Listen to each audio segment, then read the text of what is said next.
Hello. No. Beetlejuice. Love.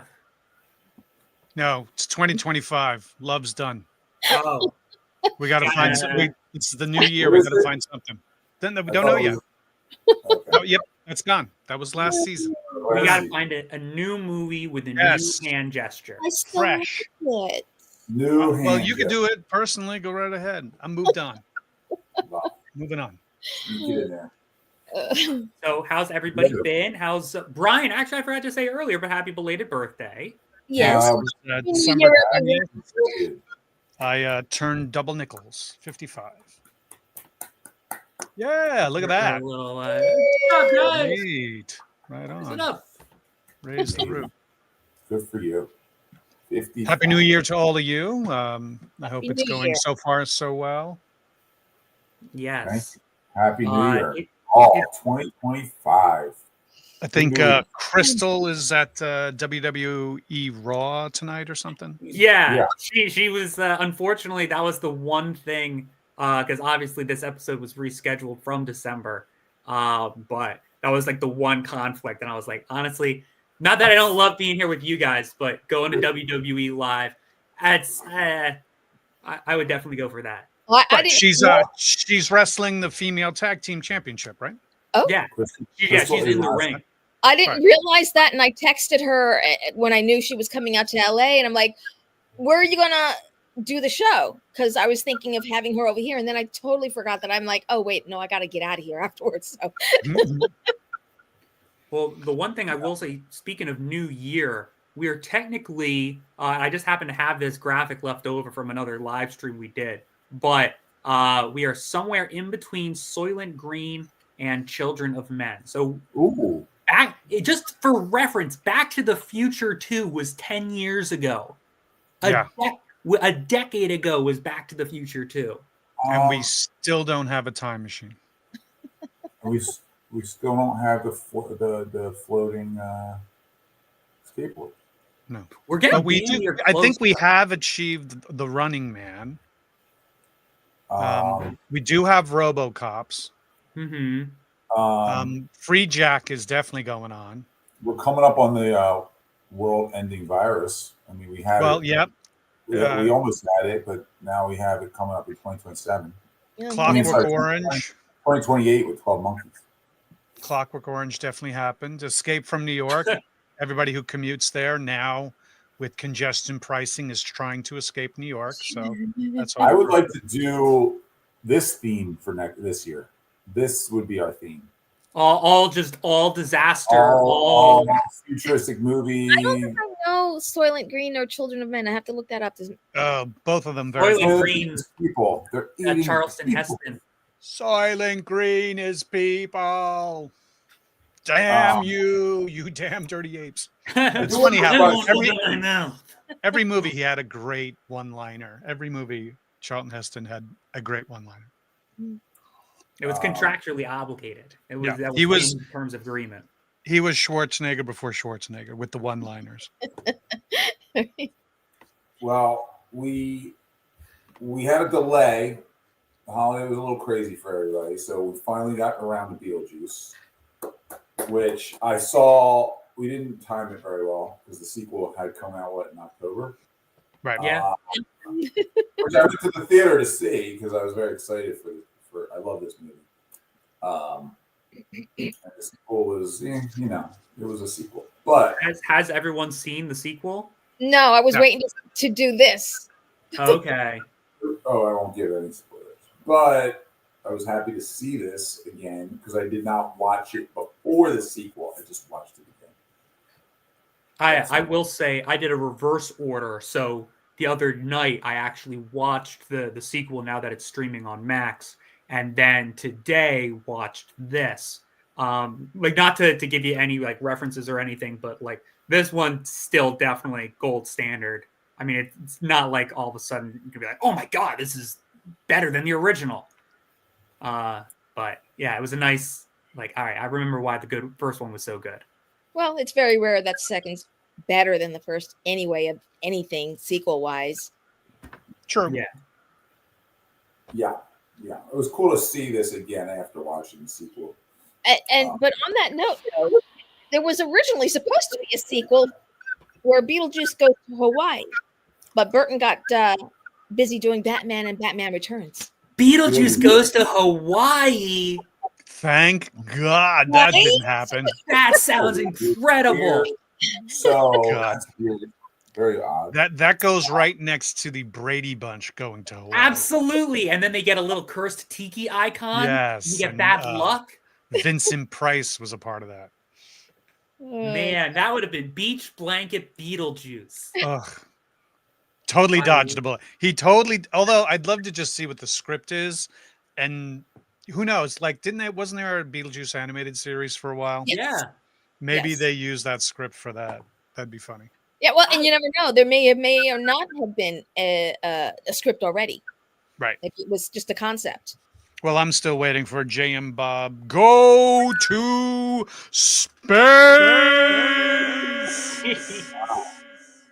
When are we gonna get Jay and Silent Bob go Broadway?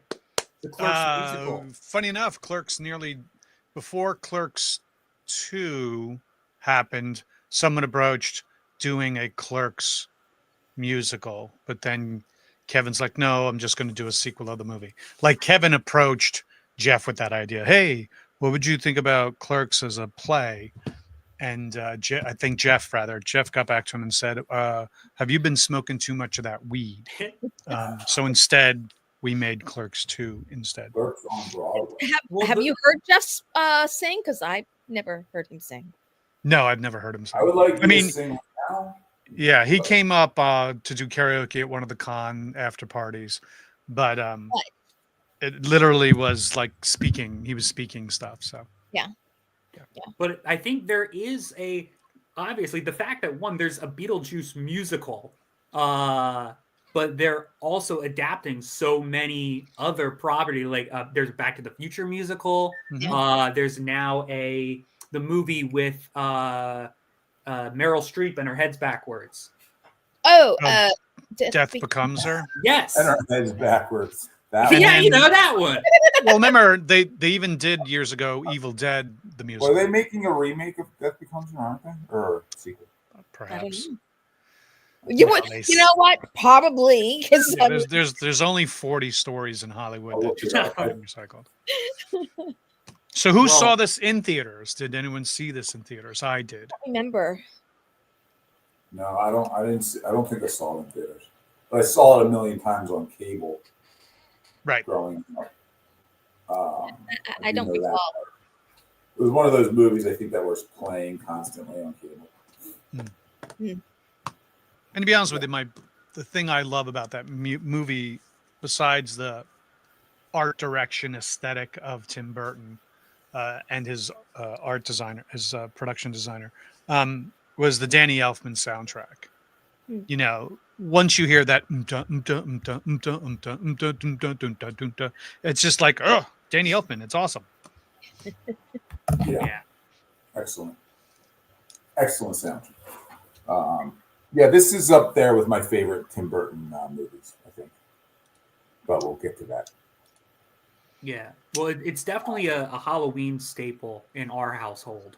I think growing up, it was always one of those like ABC Family 13 Days of Halloween, Beetlejuice Tuesday night at 7. Yeah.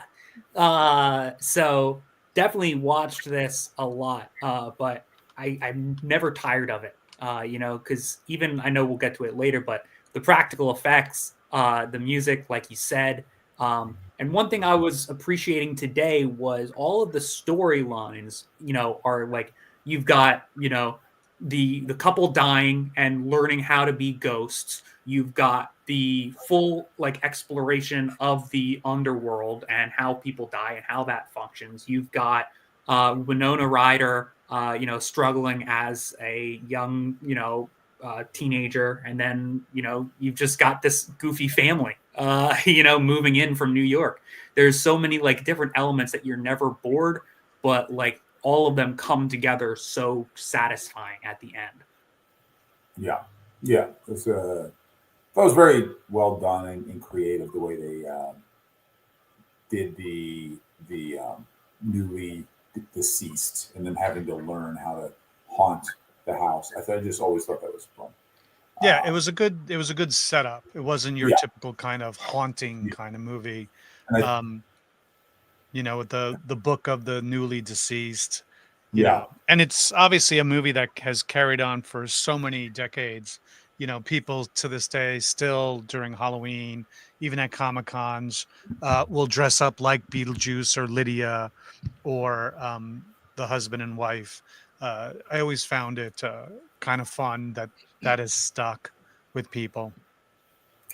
It was original. So, according to the writer, who I met at a bar once with he's a regular at my friend's bar in LA, and Mexicali, Studio City, Maryland. If you're ever there, he said that the original script was darker.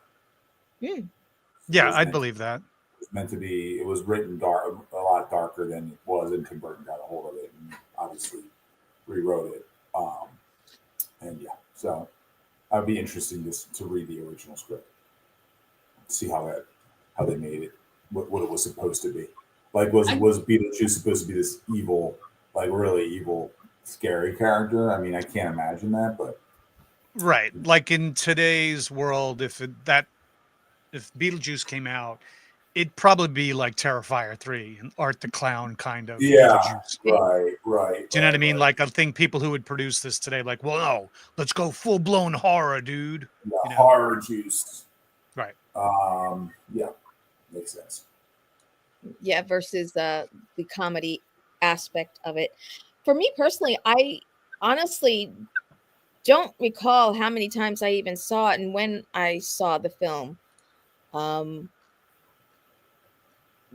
Originally, but doing the research, which was very quickly right after watching the movie today, a lot of the cast had to really be convinced to do the film.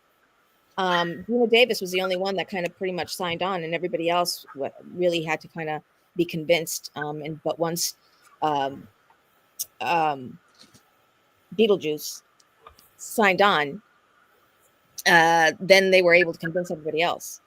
Well, this was 87 when they were making the film. It came out in 88, and Tim Burton, I think, only had done that was of any public note.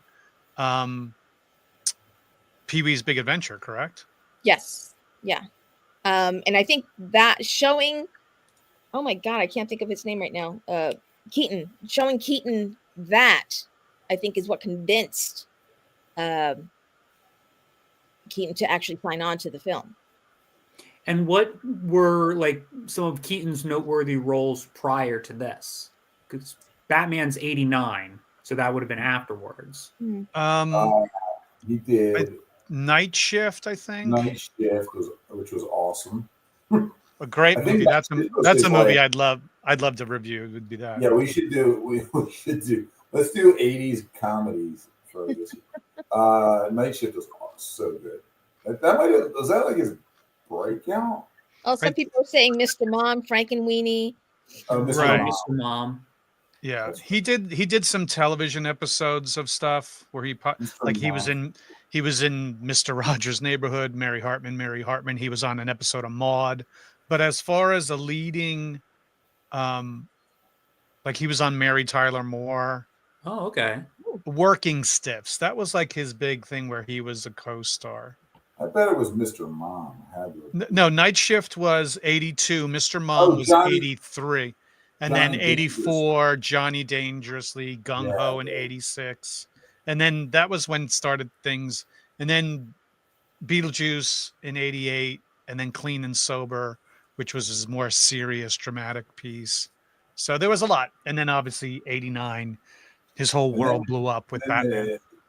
Yeah, that's right, Batman. And then I think mid 90s is like sort of when he started to fade a little bit. Right. But yeah, great role. Yeah, if you're gonna be anybody in this film, you're gonna play the title character.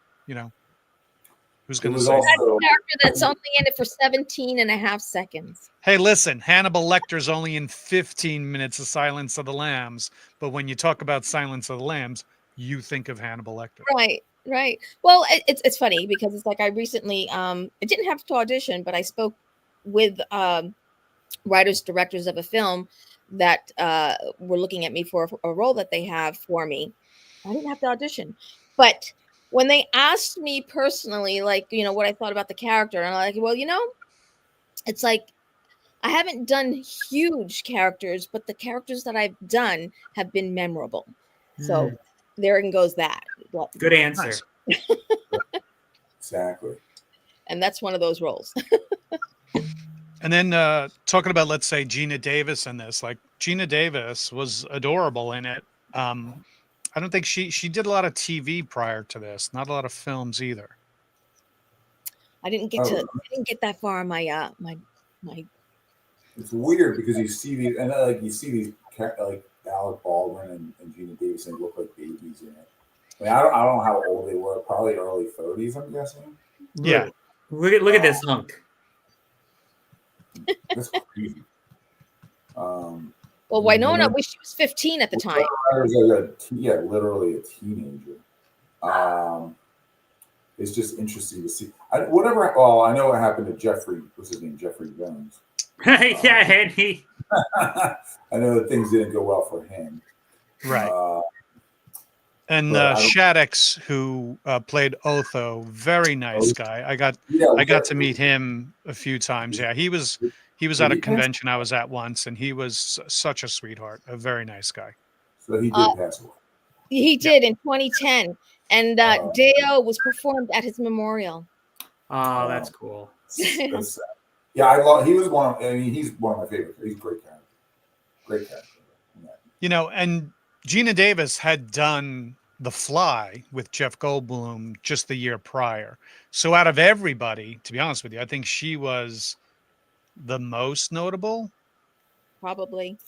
She did The Fly. Okay, before that, that's right. Yeah. Alec Baldwin had to have been in some things. Let me see. Let me go down this list of Alec. The Shadow.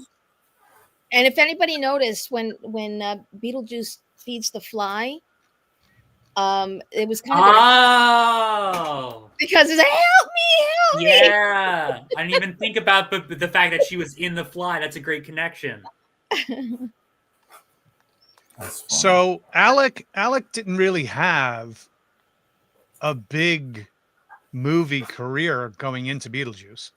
After that, he was in Married to the Mob, Working Girl, Talk Radio, Great Balls of Fire, and then his big action movie breakout was in 1990 in The Hunt for Red October, where he played the Jack Ryan character. Right. So he wasn't really interesting. I will say that, though, in the details on IMDb Pro, there were a lot of connections of a lot of these people working with each other in prior to there or after there.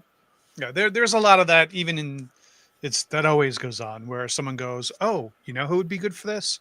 Yeah. You should give Alec Baldwin a call." Or, I mean, that's how technically we got Alec Baldwin in the Clerks animated series to voice our villain called Leonardo, because he had worked so many times on Saturday Night Live, and Dave Mandel, who was the co-creator and executive producer and writer of the Clerks series, worked on SNL with him and said, you know what? Because at first we got, what's his name? Hans Gruber from, why am I blanking out on the actor? Yeah, from Die Hard, the actor himself, who's God. Love Actually. Alan Rickman. Yeah, Alan Rickman. So we had Alan Rickman come in and do the voice of the evil villain, Leonardo. And we wanted him to use the voice of Hans Gruber. And he was kind of like, mate, I'm over playing that kind of role. And we were like, oh, okay. So they gave a quick call to Alec. Alec came in, voiced the Euro trashy kind of vibe we were looking for.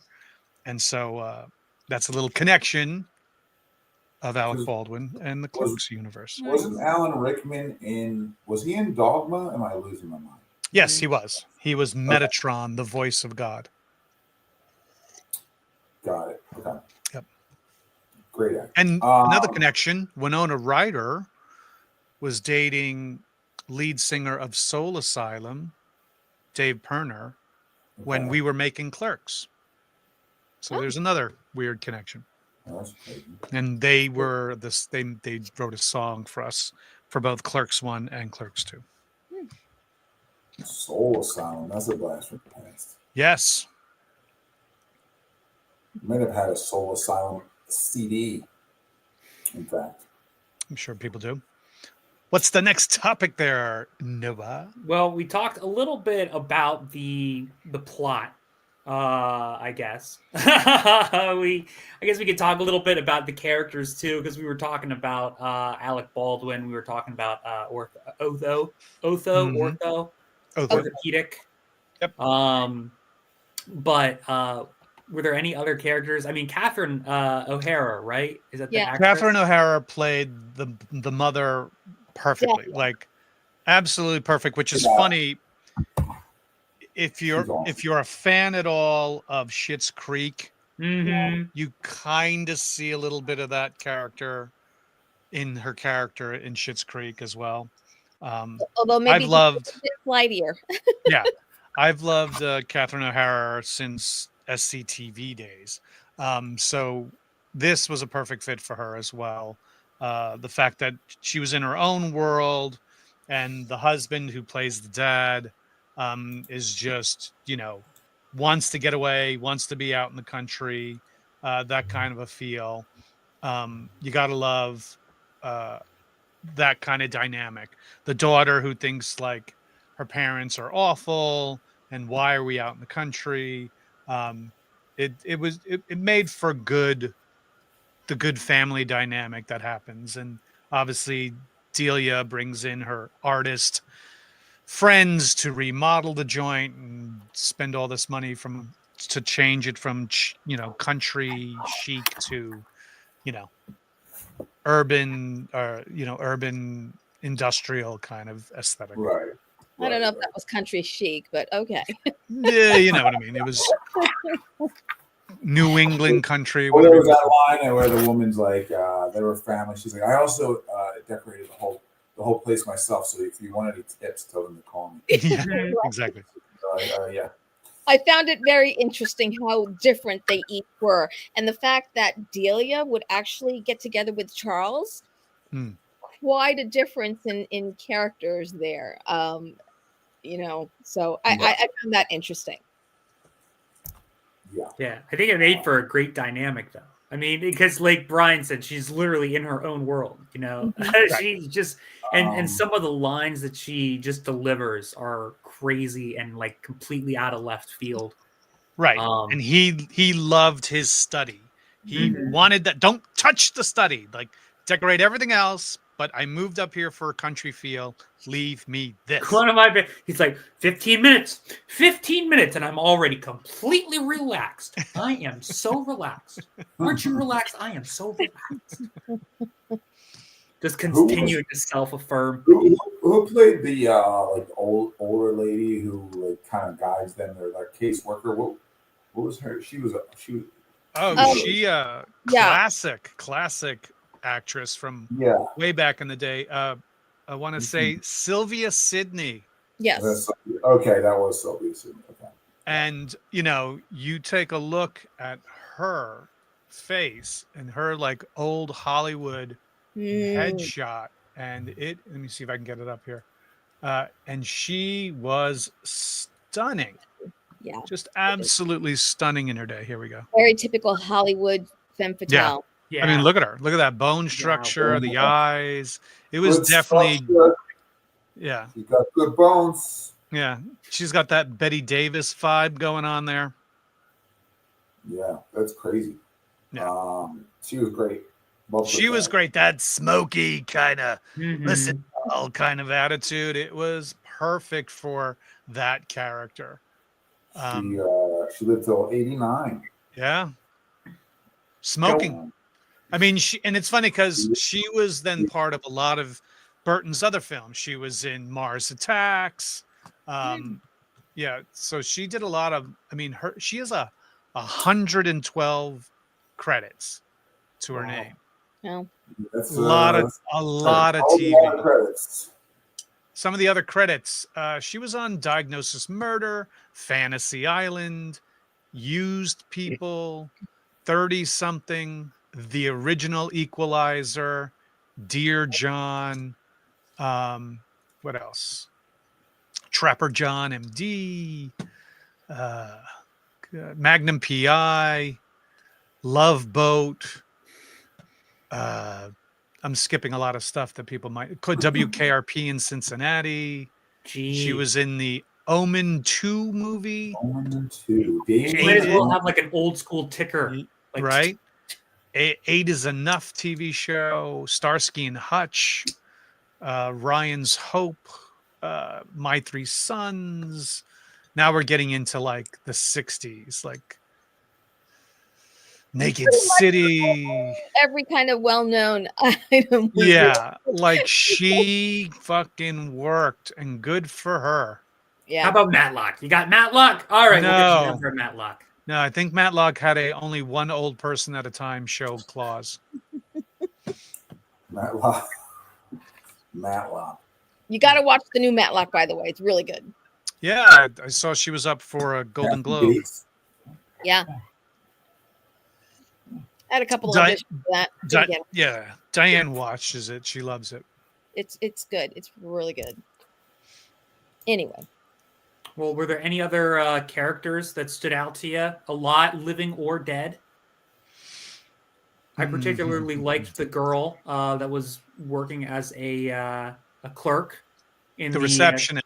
Yeah, in the customer, and they make the comment later on. It's like, well, don't you know that if you kill yourself, you end up in public service? Something to that extent. Totally missed that. My friend was watching with me, visiting this weekend, and he had a good point. He said the football team who died in the car crash. Why were they wearing their full football uniforms? Right. Well, were they? If they were on their way to a game, were they already dressed? I mean, it depends. Ready to go, coach. Is the field further away from the locker room? Who knows? Okay. Personally, I mean, on that note, the fact that the two main characters die falling off a very small bridge. Yeah, just overturned. They easily could have actually swam out of that car and maybe just gotten bruised. So I think a better death scene would have been better. the death scene was a little weak, but I guess they don't want to get too. Yeah, I don't know. Well, you got to remember this. I was thinking the same thing though. Yeah, but you got to remember, this is a Tim Burton vibe. Yeah. And if you ever watch the ridiculousness that is Tim Burton movies, I mean, watch Mars Attacks, which we did, and see how a lot of those cats died. You know, it's silly. Yeah. I will say, other minor character I really appreciated, now that you're talking about Tim Burton-esque things, a barber that's just sitting outside of the the tool store. What's going on? Telling a story, and it just keeps going, and he doesn't even recognize him. Just goes in. Hey, all right, see you later. Bye. All right, keep it down. Like, you always need a nice old timer. Yeah, I really enjoyed everything about it. There was nothing I would be like nitpicky about, especially for 1988. It was like, holy crap! Especially the claymation special effects, which were very smooth for that time. You know, that whole scene in the desert, and they find themselves in a different death zone, and a big sandworm coming after them and stuff. It's fun stuff. So the visual effects budget was $1 million, and that was a factor for Tim Burton making it look tacky and be movie-ish as much as possible. One thing they did do in the sequel, not to give anything away, but I'm not giving anything away crazy, but they kept the same kind of style of Yeah. Yeah. Yeah. As it should, that's that world, that's that universe. I think if it became too polished, I think original fans like us people, we'd be like, oh, they just glossed it over. Look at all that CGI. Yeah, it was an interesting choice, but I felt it worked. Yeah, whatever he could do practically, he did as much as possible, and then everything else, the visual effects after in post. What are everybody's thoughts on the strip club? It was a nice Looney Tunes dress a bunny up as a sexy bunny, and we'll get him. I love those types of. In the old, it's the caseworker that puts it there, right? She says. Yeah, right. She was like, "Oh, that's why I put the whorehouse there." Yeah, the distraction. Exactly. Let's distract him over this way. But they know that's his T-bone steak. That's what's gonna draw his attention away. He did a lot of heavy lifting in that movie. Even though he's only in it, what was it, 17 minutes? 17 and a half seconds, yeah. 17 and a half minutes. Sorry, minutes. Hey. And most of his stuff was ad-libbed. Yeah, they let him run. They let him run, which is good. You could see him as an actor bring it out. And now everybody and anybody who does that impersonation is like, you're impersonating, Michael Keaton as Beetlejuice, Yeah. By the way, Tim Burton originally wanted Sammy Davis Jr. No. I know, Candyman. I could see it. If he was younger, I could see it. A younger Sammy Davis kind of had that lounge singer vibe to it. But it'd be weird putting him in that white paint. Yeah, and Beetlejuice to me always comes off as just like a crusty car salesman. Right. Sammy Davis is a lot more suave, ring-a-ding. Well, I mean, he literally does the, hey, come on down for your exorcisms, just like a used car ad. Yeah. Mm-hmm. Yeah. And I love all of his little, it's a very like Robin Williams, Aladdin type situation. Yeah. You just keep going and like, what else do I got? What else do I got? Yeah. He does like an Ed Sullivan kind of bit for a second. He even drops like the voice and just starts talking as like himself when he's like, oh, well, qualifications. What are my qualifications? Went to Juilliard. Right. Yeah. And this thing was a huge hit when it hit theaters. I mean, it took over. Because what was the date that this was released? Was it a summer release or was it?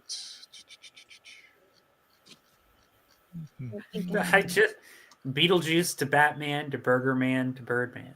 I think it was Birdman then Burger Man. But yeah, April. It opened April 3rd in '88, and it opened to $8 million opening weekend, U.S. and Canada. The budget was estimated to be $15 million, and then it grossed worldwide close to $80 million. I'm surprised that they didn't release it in October. Yeah, well. Yeah. Sometimes, studios will give, October's a juicy time for films to be released. Yeah. And they may not have had so much faith in this that they're like, this is an April release. Quite possible. Yeah. Yeah. Well, those were, what were you going to say, Ralph? No, I was going to say, what about, should we go through our favorite scenes of the film? Sure. Our favorite scenes. There it is. I think there's only one scene that can be, to be honest. The dinner scene. There could be a couple. At first I was like, wait, what are you saying? And then, dinner scene's great. Dinner scene's great. Yeah. Well done. Everybody committed to it was just so even acted so well. Like their facial expressions while they're being forced, they're being possessed. It's like going into character, singing it, and then all of a sudden, like, what the heck is happening? And then like enjoying it, but also being like freaked out. Yeah, it's really well done. Yeah, and it wasn't over. You guys will see that they have a a musical sequence in the new Beetlejuice, and I felt like this one is so well, like it doesn't overstay its welcome. You know, like it plays out very well to the point where it crescendos with the shrimp hands coming out of the the dinner bowls to grab him by the face, smack him down, and throw him back off. Right. Every part of it was just so Mhm. There are so many good scenes. Yes, the musical number scene is always great. The scene when they're getting wedded, and they're trying to say Beetlejuice, and he's like, "Ooh, and keeps doing different things to them. A lot of fun. You also gotta love the fact that when Gina Davis and Alec Baldwin's characters are trying to spook them, by doing different things and dressing up in sheets and tearing their faces off, that kind of a thing. Right. Yeah, The that's very, great. very cute moments. The whole waiting room scene in hell or purgatory, wherever. Very funny, looking around, and the native shrinking of the head, kind of a thing. Very funny. Hey, what are you doing? Hey. So I think Tim did a great job. Whatever the original script was, and if it was supposed to be more horror based, to get it to a cute 50s kind of drive-in movie horror kind of feel without being completely horror, I think worked, especially for the 80s, and made it what it was. And I'm really glad, to be honest with you, that we didn't get a sequel literally 2 years later or 3 years later or even 10 years later, that it took 40 some odd years or somewhat to have a sequel. I've yet to see it. I'm going to see it. Was it 40? No. Is that 20? 35? Yeah, almost 40. He's trying to figure out what 25. Trying to do the math. I was like, how can it be? Can it really be that long? Kind of looked like you were talking to somebody else out there. I was just doing the math in my head. You know what the math is? 37 years ago. That's literally what it was. 88. 2025 minus 1988 equals 37 in a row. So maybe that's why we're doing this. So, it's good to see that people took to it and responded to Beetlejuice and liked it. But also we didn't get bombarded by it. Yes. Did they do a cartoon series? Of course. That's the property owner trying to make money on something that they know they could do. Exactly. Did they have a shit ton of toys and stuff back then? Absolutely. Do they still make money? Yeah, they did. They had action figures and play sets. Everything did. Yeah. Yeah, pretty much. It was the 80s. It's the one way to capitalize on, and still make money off of something that did so well. I mean, one of the things though that I will say that as I was watching it, it didn't date itself. No. Like a lot of the other things that we've watched. Yeah. Yeah, it definitely holds up. It's pretty timeless. It's hard. Yeah, it's hard. Sometimes I watch some of these movies we watch and I haven't seen in a long time, and you're just like, wow, like that's dated. Or it's not nearly as good. This didn't feel like that to me. I don't know if it was because I saw it so many times or it's just that good. I don't know. But think about all the Tim Burton movies. They're all kind of like that. Yeah. You know what I mean? Obviously, they're in their own universe too. Right. Mars Attacks is supposed to take place maybe modern day, but probably more in the 70s kind of feel. Ed Wood, obviously based on a true story. So that was in the 60s. So when you look at a Tim Burton film, for the most part, and then they're just otherworldly, like, Miss Peregrine, School. Scissorhands. It's its own universe. And I think that's the benefit of a Tim Burton movie, like even Big Fish, one that I really love. That's a good movie. So I've always liked Tim Burton. Yes. Does he have an eccentric kind of point of view? Yes. Is he not some of the rumors is he's not easy to work with, but that's him. He once had the ability to, or once had the property to do a Superman movie, but that fell through. Where what's his name would have been Nick Cage would have been Superman. It's funny you mentioned that, Brian. I don't know if you went back and watched last month's episode, but Krystle was not aware of the Superman Tim Burton Nick Cage story. Yeah, there's a great documentary about that too. Oh yeah, it was, and Kevin Smith's whole right. So John Schnepp. Yeah, there it is. John Schnepp, who directed our Grimm animated series, also directed and produced that documentary. Mm-hmm. As well. Which I have, and I still haven't even seen it. I think Joe and I are in it. Yeah, it's a great, great. We might be in a single clip talking about it. But you're in the Superman Lives. Yeah, because he had interviewed like a bunch of people about like what their thought. This was wild. Yeah, but was there ever a making of this? Of Beetlejuice? Did anyone ever make a behind the scenes kind of doc about this at all? I would love to see that, but I don't. Yeah, right. Yeah. Quick, somebody get Tim Burton on the phone. Let me get Tim Burton. But Death of Superman Lives is a great documentary. John, God rest his soul, he died a few years back. Did a great job on that documentary. So if you guys ever check it out. He also, and as I said, he directed our Grimm animated series. Schnepp was a good guy. I was sad to hear his passing. Literally, like a year after the release of that documentary, he passed. Yeah, it was really sad and it was really sudden. It actually happened I remember it was a Comic-Con weekend. Yes. In San Diego Comic-Con, and it just was kind of jarring because this was very odd. And to answer your question, Brian, yes, there are behind-the-scene videos and other resources about the making of Beetlejuice and its sequel, Beetlejuice. Oh, all right, there you go. Ooh, look at us digging up the old stuff. So, favorite scenes? Did we finish it? What do we do? Oh, yeah. Noah, what was your favorite scene? My favorite scene? Yeah, Noah. Oh, well, I mean, you talked about the musical bit. That one's pretty solid.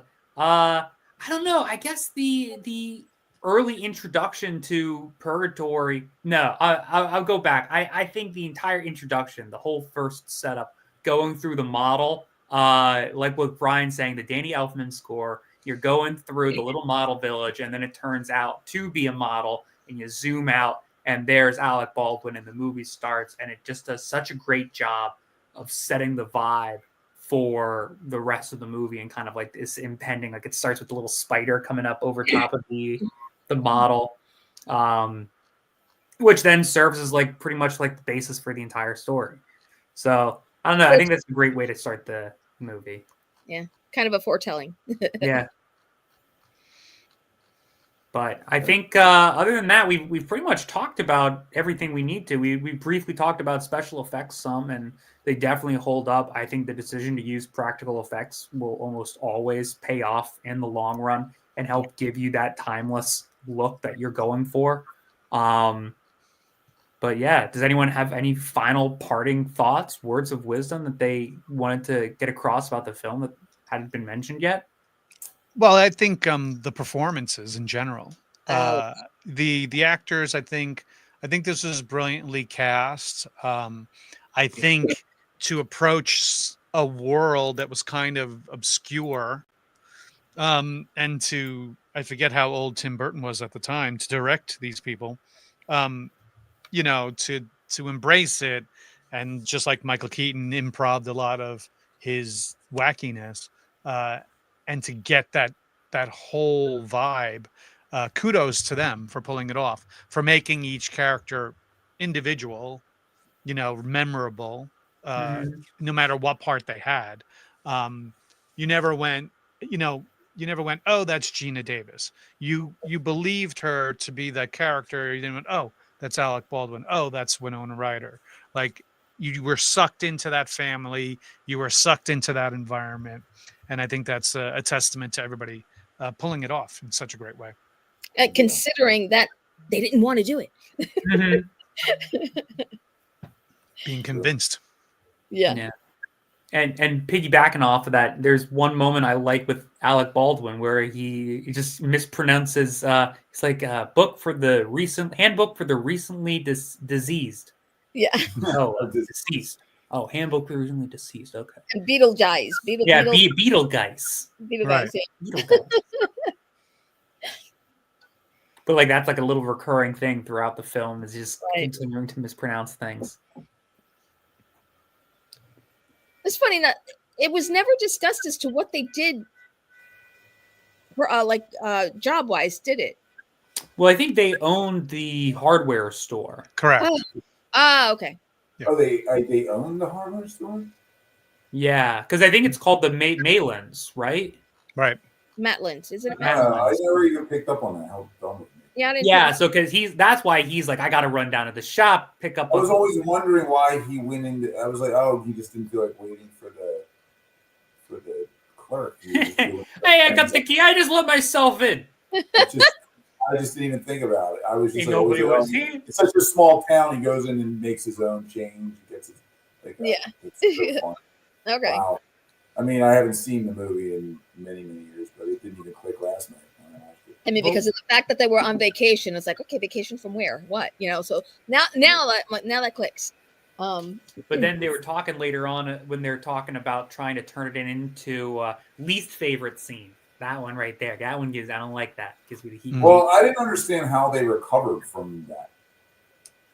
Like they were turning into like these skeletons. It's like if you ever play the video games and you got that like little pulse meter going, and if you don't get past the threshold, it'll just all the way back down. Yeah, they gathered up a bunch of hearts on the exactly. And it was like oh okay, they gain plus 10 HP for every It's magic. Yeah, it was just odd that like suddenly they were fine. But maybe because they stopped the incantation. Well, I was wondering why they were disintegrating anyway. Yeah, it wasn't really obviously it wasn't explained, but we just we'll just go with it. Because I think he was like, oh, I could summon them because I'm so cool. And then he accidentally gave like, no, that's the wrong spell. That's the you could see, and then you could see like the humanity in the characters and the parents where they're like, stop, okay, that's enough. Right. Like, they don't want to show that they actually aren't awful people. Right. And they can live harmoniously at the end. Yeah. So that said, I guess it's time for our ratings. All right. Here they come.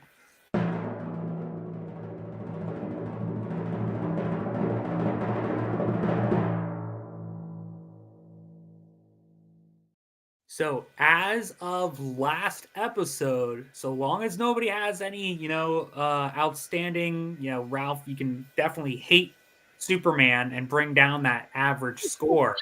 But I missed. Oh, okay, because I missed Superman. I think you missed Superman and Evil Dead, but Superman, as of now, is our highest rated movie of the year. Ghostbusters. I didn't give you my Evil Dead rating. And I sat through that freaking movie. I think the Superman. Well, Superman's really the one. Like, not for nothing, but Evil Dead doesn't stand a chance. It's not going to be, taken over as number one spot for 2024. Superman is definitely the contender because it's sitting at a 4.56 average. The only one that was close to that before was Ghostbusters. And that was holding the position for the longest time up until Superman. Wow. Okay. Let's see what happens with Beetlejuice. Beetlejuice still counts for 2024. Oh, yeah, absolutely. So let's do it. Because it could take over. So Superman got a high rate. Jeez. Oh, yeah. Well, I think 4, 5, 6. What were you guys doing? The way I see it is Superman and Ghostbusters. When you think movies, like if someone were to open up a movie theater and paint a mural in the lobby of all the great films, I feel like Superman and Ghostbusters would be right up there with, Casablanca and King Kong and all those other, staples. You guys outranked the Cadets. 2 5s and a 4.75. Is that correct? From Yeah. Noah, Brian, and Marilyn. Wow. It was the OG. I mean, I can't really comment. I didn't rewatch that. And also, since the new Superman trailer came out, like I've just been walking around the office. He did fly around the world the opposite direction. It turned out. That would have dipped it a full. Time doesn't work like that. Yeah, right. Mm-hmm. I remember thinking that was amazing when I saw it as a kid, that he could do that. But who am I to judge? Okay, rating. Let those of you who have not spun around the opposite direction of the earth cast the first stone. True. That's true. All right, who wants to start us off? You want to go first on the rank? I mean, whoever wants to go, step right up. Go, Brian. All right. For me, this is a great Tim Burton movie. This is the one that put him on the map. As like, it's a Tim Burton movie. Like, people need to realize Pee Wee Herman was also him as well. They were just like, it's a Pee Wee Herman movie. So this is the one that broke him out, to which then Hollywood opened their purses to him. That being said, I think with everybody did a great job performance-wise. It was a uniquely perspective-told story. It was a horror film without it being horrifying. It was an action movie without it being actiony. It was very much a comedy in a lot of regards, and yet a heartwarming story about a young girl who felt like no one saw her finally being seen. With all that being said, I think all those ingredients in 1988, this is definitely, it's a classic, man. I'm sorry, we had a lot of classic movies that are just changed the world of movie making this season. This is another 5 for me. Wow. Our new Chris Sampson.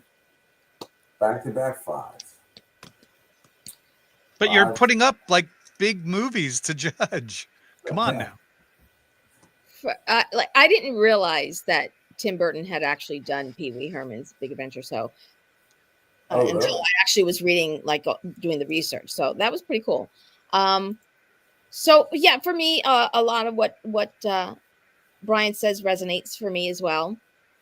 I won't go quite as high, but definitely one of my higher ones.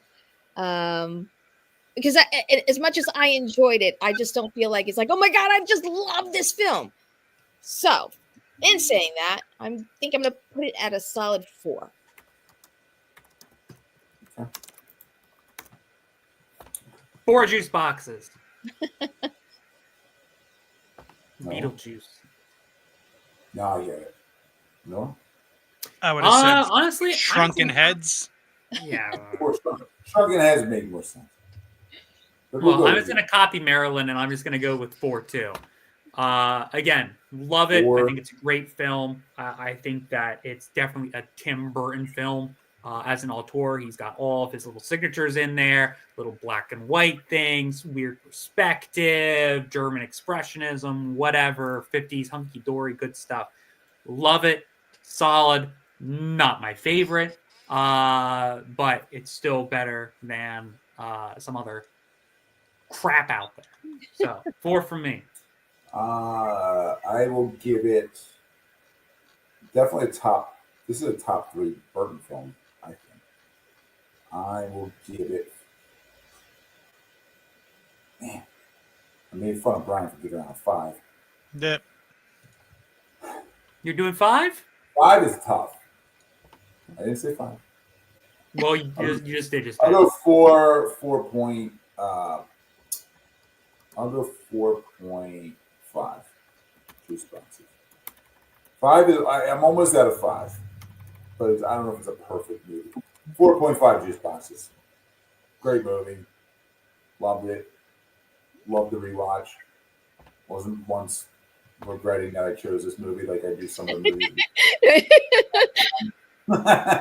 So, I mean that alone made me happy that I didn't regret choosing this movie. So 4.5 juice boxes. Thank you. Right on. Well, are you ready for the cover then? Did Krystle send in anything? She's too busy throwing steel chairs against people's heads. She's too cool for us now. She's too busy her breaking head's currently in a tables. headlock. 4.6. Well, here are the official. Krystle would have given this a 5 if I have to guess. I think so. Knowing Krystle. I believe that. So well, then this one will be the Might highest. have overtaken Superman. It might have overtaken. It might be. We'll have to double back. Well, let me run the numbers and I'll get back to you. All right, we'll get back to this. Because I would have honestly not given Superman freaking 5. You guys are. Just kidding. You guys are. Let's see this cover. Perfect. Bah! Yeah. Oh yeah. Oh yeah.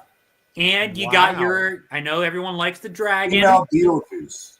You got the dragon as the little sandworm back there. Nice. Look at the house. The house is shocked. Oh, Elias did a good job at the house. Who is the artist? Elias Chatzoudis. Chatzoudis. Very good job. Who I think you met, Brian, us potentially, at the VIP event. Nice. You may have met him. He was there. Yeah. So that is available. You can find it on Zenescope.com. Beautiful. Beautiful. Where, Brian, Marilyn, do you want to tell the people where you'll be coming up this year?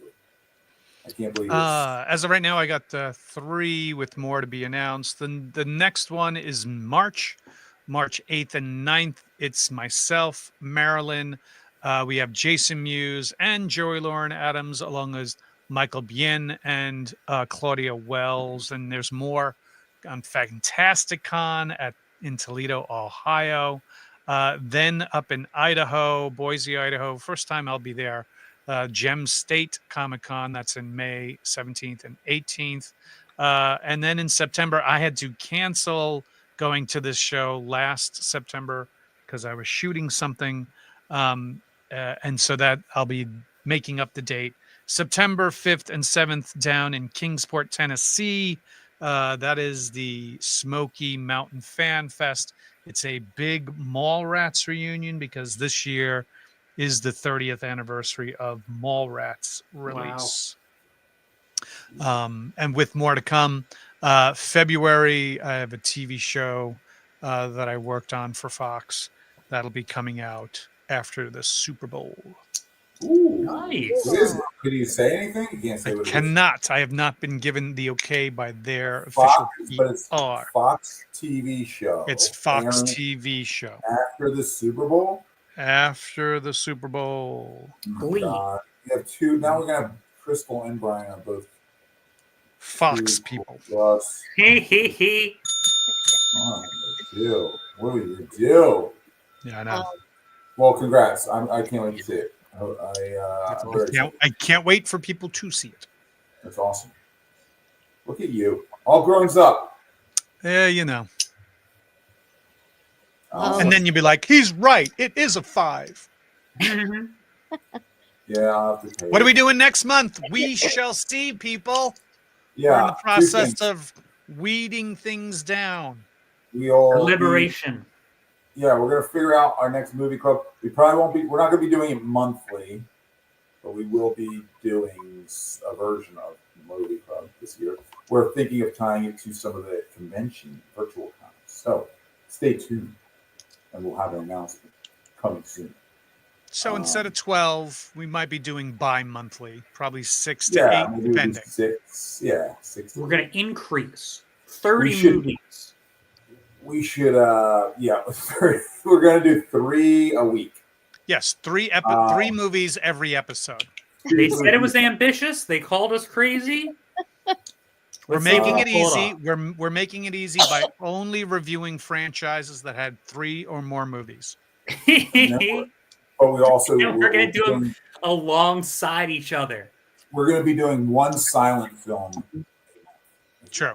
In which we all improv the dialogue. Right. That sounds fun. Not a terrible idea. Zenescope, Noah, you'll have some more information, but stay tuned. We are going to be running a promo. We have our VIP event coming up in March 21st and 22nd. So we're doing it here in Austin, where I reside. Right on. And it'll be a lot of fun. And we have a great set of artists coming in. And we have a sale going on. I think it starts tomorrow or Wednesday. Stay tuned. Look at your inboxes for the upcoming. I suggest we do a live audience for the next movie club in Austin. What's that? That's a great idea, Brian. That's some bar. If there's something I know about Austin, they have a lot of great bars and restaurants, especially with outdoor spaces. It is. It is a great spot. Just saying. A lot of fun. Separately ticketed event. Maybe we could do a movie club Austin. We are going to be doing the Zennies in Austin this year. Awesome. Our annual Zenny Awards will be held at the event itself. So if you guys get a chance, get tickets, come hang with us in Austin, and maybe we'll have some surprise guests for you as well. Anything else, Noah, we need to tell the peoples? About Austin, stay tuned. Keep your eyes peeled. And coming up tomorrow at 4 o'clock, we'll be interviewing Comic Hero University as part of our ongoing retailer live stream. Sweet. Noah, put up a poll. Should there be a live movie club with a live audience? Ooh. See how many responses you get for that poll. Done. On whatever your social media thingies you do. The MySpace. Yeah, MySpace. I'm sure you'll get a lot of responses. So big on MySpace is our only social media. That's it. It's coming back. I'm telling you, it's coming back. Noah owns, I don't know if we told you guys, Noah bought MySpace last year. I do have a $40 and he's waiting. Really? So what happened? Did who bought it? Justin Timberlake. So Justin Timberlake, what, needed money for his lawyers? What? What was that about? Yeah, after that DUI. All right. We'll see. All right, guys. It's been real. Happy New Year. Peace. I'm not doing the love thing anymore. This is technically a 2024 thing. Oh, all right, love. Have a good